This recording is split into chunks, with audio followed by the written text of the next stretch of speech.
good sticks, everyone? Welcome to the Captain Avalanche Fancast, your unofficial source for all things Colorado Avalanche hockey and more from a fan perspective. Welcome to our new summertime content, CAF Minicasts, where we try our best to satisfy yours and our desperate need for summer hockey. Hosted by me, Captain Avalanche Corey, and our local Sharks expert, Dom.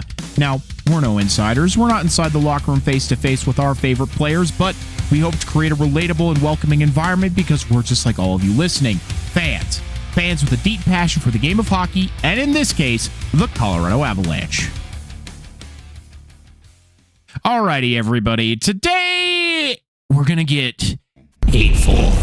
Except, we're also going to include forgiveness, because I think we all have teams that we hate, that we did, or no, let's run it back. I think we all have teams that we dislike, that we typically root against, but some of us even have teams that we hate, and we always hope to lose. And boy, oh boy, have Dom and I talked about those guys on the podcast plenty, a la Vegas, a la Edmonton, a la the Dallas Stars. There are plenty of teams that me and Dom or I, however you would like us to say it, we don't like them now. We hate them. But there have been teams in the past that we used to hate, but shockingly, we don't anymore. And so today, we each have 3 teams from all around the league that we used to hate them, but maybe we just don't hate them anymore. Perhaps the vitriol has faded as time has gone on. And, you know, I think it's really that they've been replaced by more teams that are more worthy of that hatred. Because looking at the ones that I used to hate, it's like, well, there are better people to hate. So let's jump right into it. Dom, would you like to go first? Who did you used to hate? Well, thanks for letting me go first. Let's go with, I'll even add another word for hate. I used to despise the Chicago Blackhawks. Yes, ooh, loathe. I like the word loathe.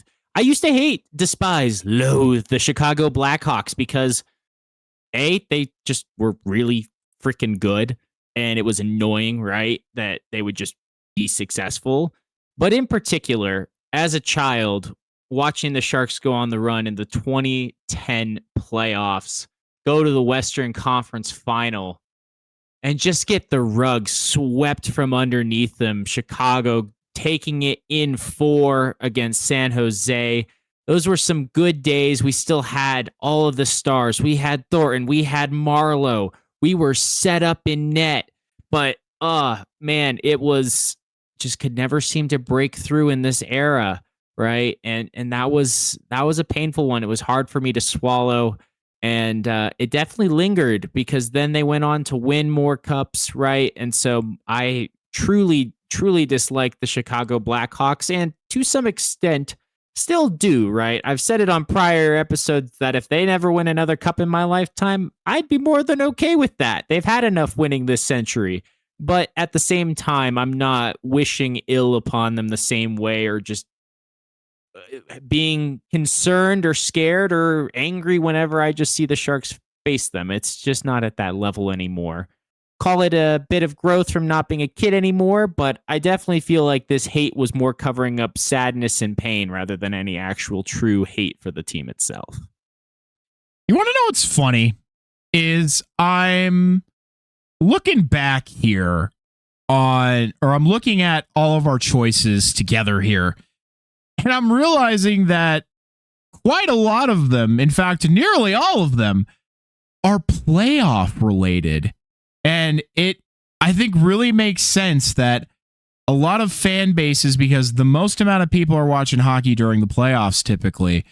And so it makes sense that a lot of people base their hatred on teams based on, you know, if they beat them in the playoffs, sometimes more than just natural rivals. So it's interesting to kind of look at yours, because obviously 2 of them that you have on here, not spoiling too much, may be quite big rivals to the Sharks, but I think also because they are in the same division, there's a lot of playoff matchups there. And all this is to say that I feel kind of unique in the fact that my first one that I'm about to talk about here does does have playoff implications, but not because the Avalanche played them in the playoffs, interestingly enough. So the team that I used to hate that I just don't have the energy to hate anymore, the Boston Bruins. Fuck your life. Now, Bing bong. I have told the story in the past of my encounter with a rather drunk and belligerent Bostonian at an Avalanche game. Now, this was one of my favorite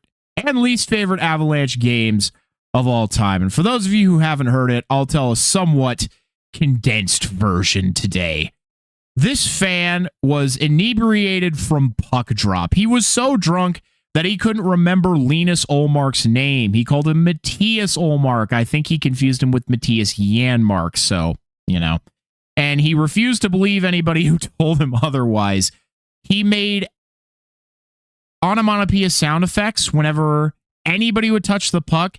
He was super horny for our players, particularly Curtis McDermott, who scored the Avalanche's first goal of that game.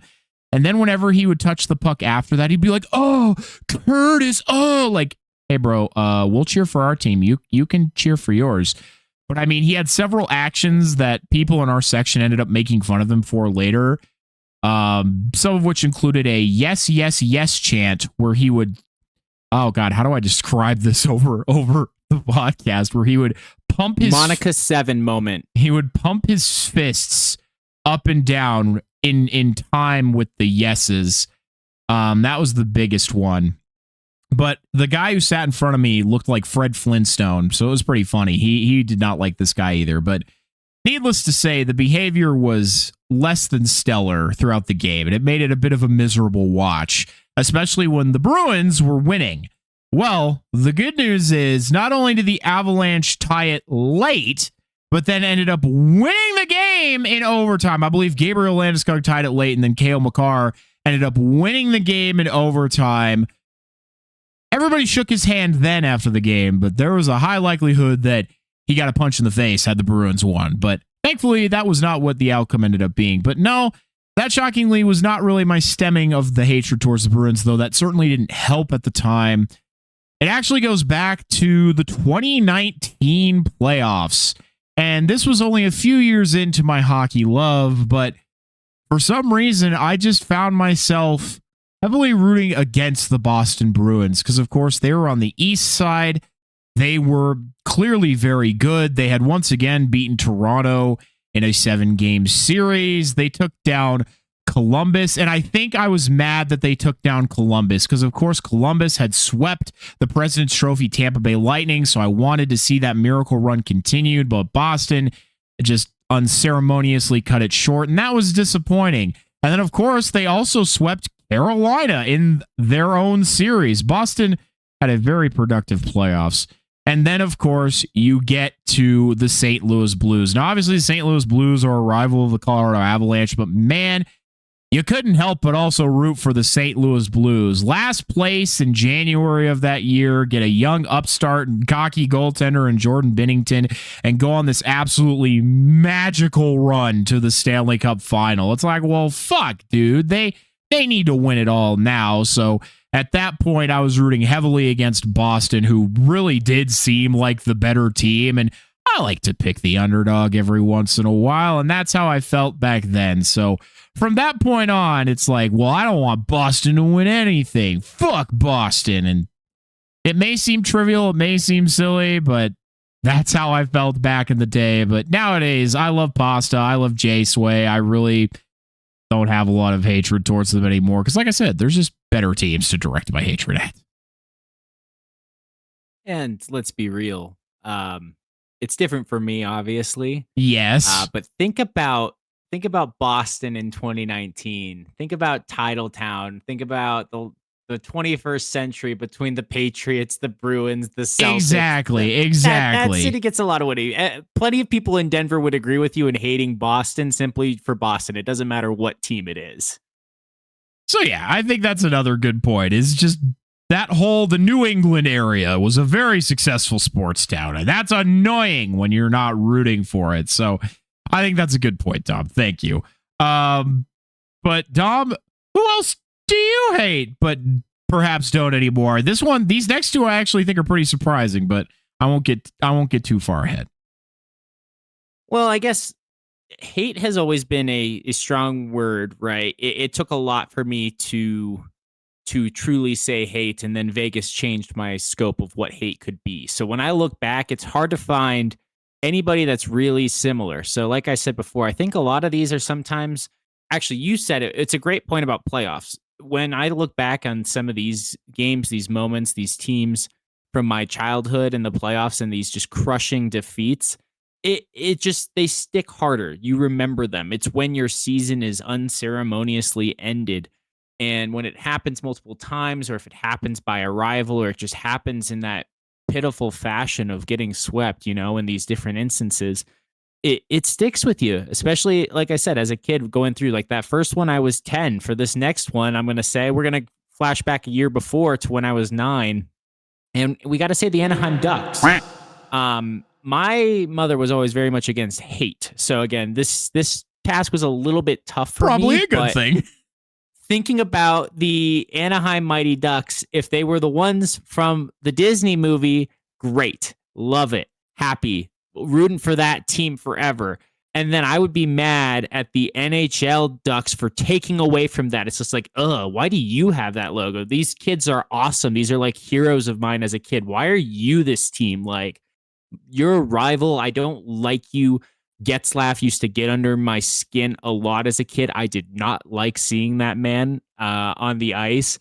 But in particular, in 2009, the Sharks win the President's Trophy. This is going to be the year in that 08-09 season. And then in what would have been it was the quarterfinals at the time, because remember, the playoffs were set up a little differently back then. And I think it's the same number of teams, just the rounds were differently referred to. But they encountered their in-division rival of Anaheim.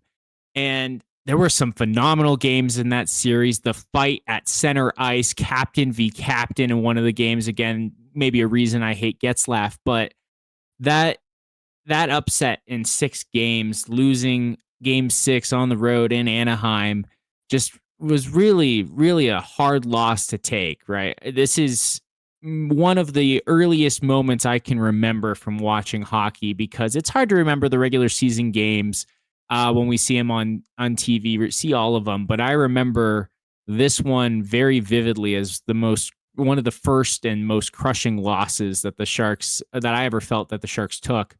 And just, that sticks with you. And yes, they are still a rival to this day, but I will say that with Anaheim being a big in-state rival, being nearby, that is going to play a role for sure.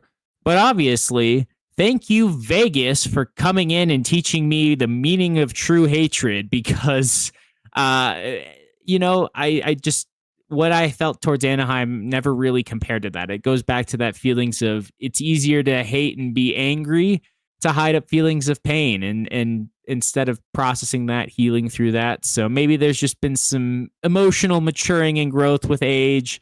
But also it's nice that with Anaheim, I can appreciate now that they've been in a similar place as San Jose for a lot of their history. Like they're as franchises, their trajectories have often overlapped very similarly. So it's been balanced. Both teams were pretty bad at the same time. Both teams are younger now and on the come up at the same time. Both teams were really consistent playoff teams at the same time. So it makes for a good rivalry, a good game every time you see it. And when you have that good rivalry that's not necessarily loaded up with dirty moments, it's something to appreciate, I think.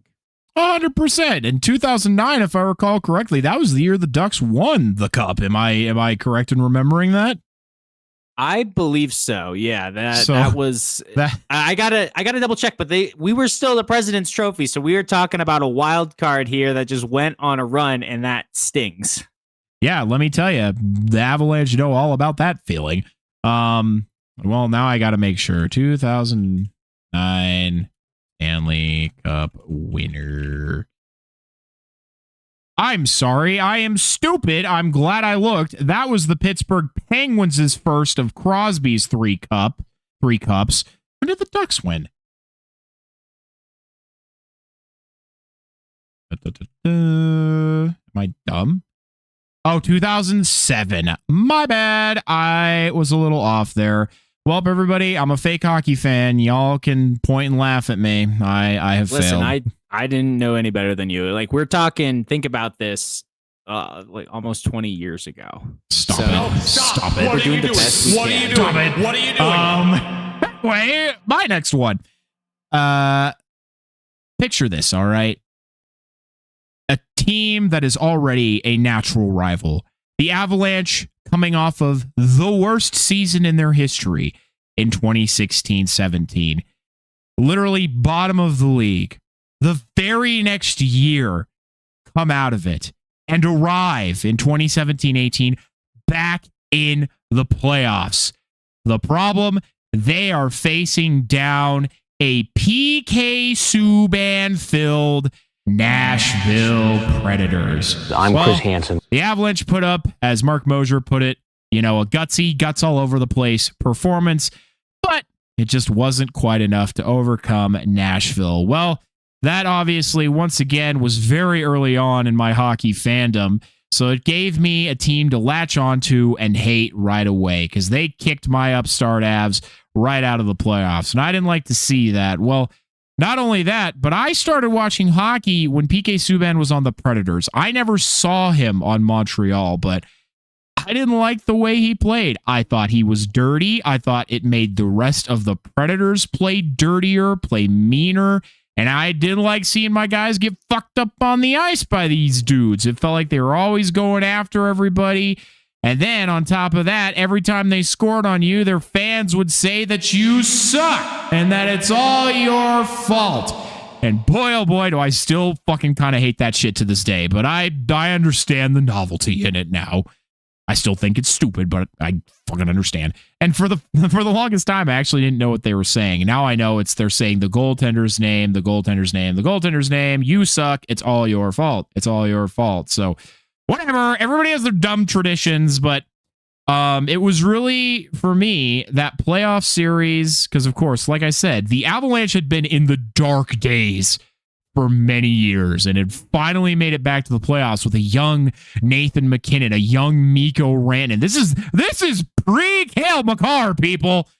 They finally make it back. They're the wild card team, and then the Predators just say, like, nah, fam, get the fuck out of here. And that's exactly what happens, unfortunately. But it is what it is. At this point, obviously the Predators are fucking ass now. And again, PK Subban has long since retired. Still don't like the chant, but I mean, I like plenty of the Predators players. They don't really have that mean streak to me that they used to. And they've just kind of changed their play style over the years. So that for me has definitely helped lessen the hatred. Obviously, I still don't like them because they're a division rival, but hate, definitely not. Dislike, sure, but hate, nah. And I still like some of their players, but would I go out of my way to root for Nashville? Nah. Nope. But Dom, I certainly think not. Go ahead. Sorry, I shouldn't have just. Yeah. What am I doing? Beyond Nashville, maybe this is just out of left field, but is it only me who, when I look at Nashville on the ice with that yellow, I'm sorry, to me, I'm like, is this the yellow snow my mom warned me about? Because that yellow, that color is atrocious on white sheets of ice. I'm just like, what are we doing here? I don't know. It's always hard to root for them because of that. Then whoever did their marketing campaign recently, I feel like they're just have to mention. They're Preds in the community, Dom! Yeah, they're Preds in the community. I mean, listen, with PK Subban, they were hunting for heads to chop off right on the ice. It wasn't in the community. It was Preds on the ice for sure. But yeah, whoever did that marketing, sorry, you're not long for your job. But Preds in the community. Got to say one last thing is PK Subban. He always had that sandpaper for sure. Even in Montreal, he always was towing that line. However, in a world at the time of like Tom Wilson's peak rat era, I like to think of PK Subban as maybe closer to the line. He was close enough to the line for me that I actually liked him as a player. Of course, now I hate him on the air. So, sticks and stones, we ended up in the same place. But always one of those ones who's riding so close to the line that you either love him or hate him, I feel like. Yep. I think that is a perfect way to put it, Dom. But Dom, I think this last one would surprise some people. Who's your last one, Dom? I would be surprised that some people are surprised actually by this one. It's the LA Kings. And maybe this is just coming from a Northern California, Southern California rivalry from growing up there. But you say you're from California and everybody starts thinking about LA. Oh, you know LA? Have you been to LA? From being right? And Disneyland is technically closer to Anaheim anyway. But yeah, I remember this across sports. There is this intense rivalry between Northern California and LA across all the different sports teams. There are also so many good teams in LA, right? So many easy bandwagon California fans. Think about all the Lakers victories, right? Think about the freaking Dodgers, who I hate the Dodgers more than pretty much every hockey team other than Vegas, honestly. So maybe the Kings are standing partly in here for that, and I should acknowledge it. But there is a huge anti-LA built into this particular Sharks fan, and being eliminated in 7 games in back-to-back playoffs by the Kings, one in the first round, one in the second round, just icing on the cake. And don't get me wrong, one of those is just Jonathan Quick going on his march to just be the brick wall and hoist the cup. It didn't matter what was going on in front of him. He was unstoppable. One of the most dominant goaltending performances in the playoffs I think we have ever seen and maybe ever will. It was just nonstop greatness every game, which was also so frustrating to play against when you could win these games. Drew Doughty, you want to talk about dirty hits? There was so much more dirt in this rivalry with LA than with Anaheim. For me personally, like I looked at Anaheim as the stepping stone, the little redheaded stepchild in the way to get to the real fight. And okay, maybe that's a bad metaphor, but it's one that I think everybody can understand what I'm trying to say here of LA versus the Bay Area has always been a competition, a rivalry for anyone from California. I feel like at least anyone from Northern California. LA might not look at us that way, but we look at them and truly do loathe their teams. I hate the Lakers, never want to see them succeed. The Dodgers have my ire, as I said. And so maybe the Kings catch a little flack for that, but definitely good reason to think I do not like this team. However, again, go back to Vegas coming into the league. You don't see Drew Doughty as much anymore. You're not running into the nonsense as often as you were before. The Sharks weren't in their prime anymore, so I wasn't feeling like we were getting taken out by a lesser team, because sometimes it did feel that way. It's easier to not hate that team so much. Also, just growing in a love for the game and respecting Kopitar and players like that and the careers they had. Not hating them for their success as much that I think I was as a kid. That's fair. That's fair. Now, Dom, I just realized, again, it's hilarious because we somehow got all 3 California teams in here. That was not intentional, but here we are. Now, Corey, you say, I hear you saying, what do you mean? Dom only talked about Anaheim and the LA Kings, and this is an Avalanche podcast with the Sharks included. What are you talking about? Well, everybody, my third team is, in fact, the San Jose Sharks. I once hated the Sharks so much that when they beat Vegas in that insane comeback bid, I was mad as hell. I was hoping Vegas would win. I was openly cheering for the Vegas Golden Knights. That is how much I hated the San Jose Sharks. And it is all playoff motivated.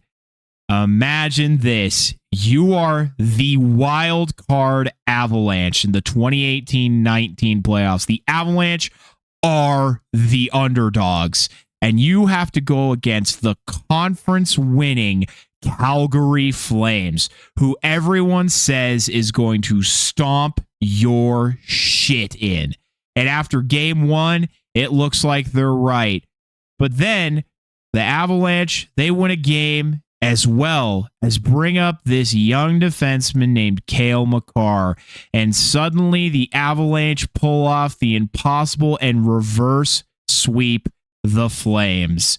4-1, series over, on to round 2, where they are awaited by the San Jose Sharks. Well.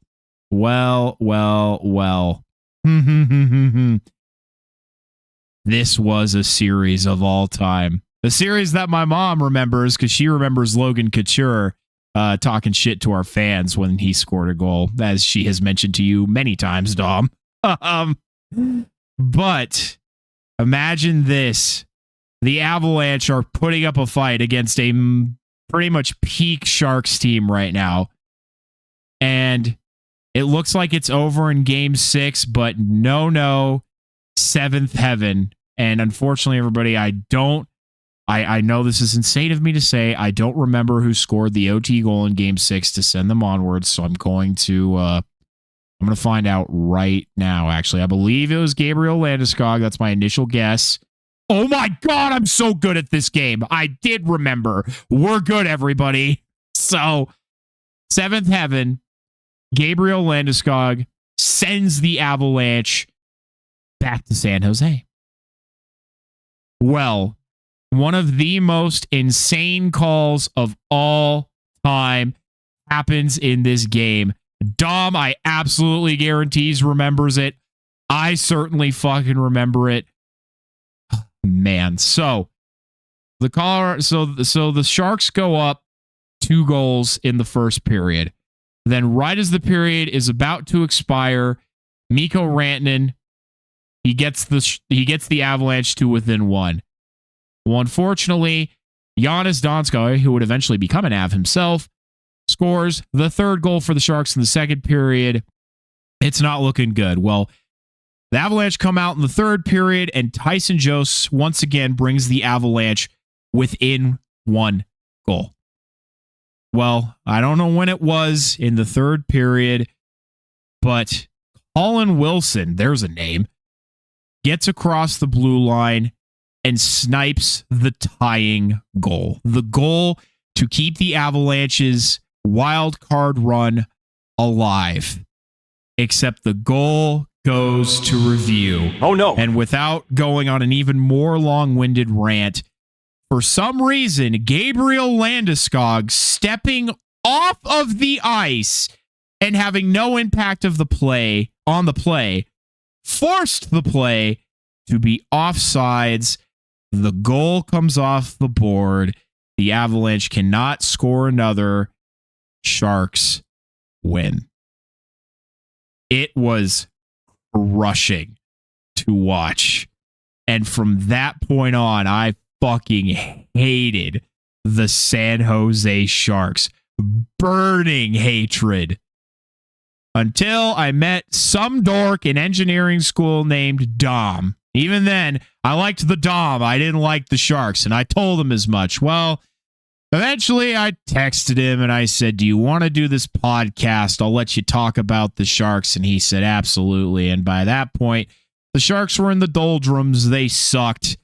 And now they have this young kid named Macklin Celebrini, who admittedly I am obsessed with. I can't get enough of. And God damn it if I can't say they're not my second team at this point. I love the San Jose Sharks now, but there was a period where, golly, they could have gotten nuked off a cliff. I am amazed, actually, and grateful as well. Let me add that, make sure that's clear. But amazed that our friendship did actually survive this, because this happened in May of 2019. Oh, yeah, I guess so. We had already been spending a whole season watching games together, sharing a dorm wall, celebrating each of our team's wins, and then we go home for the summer.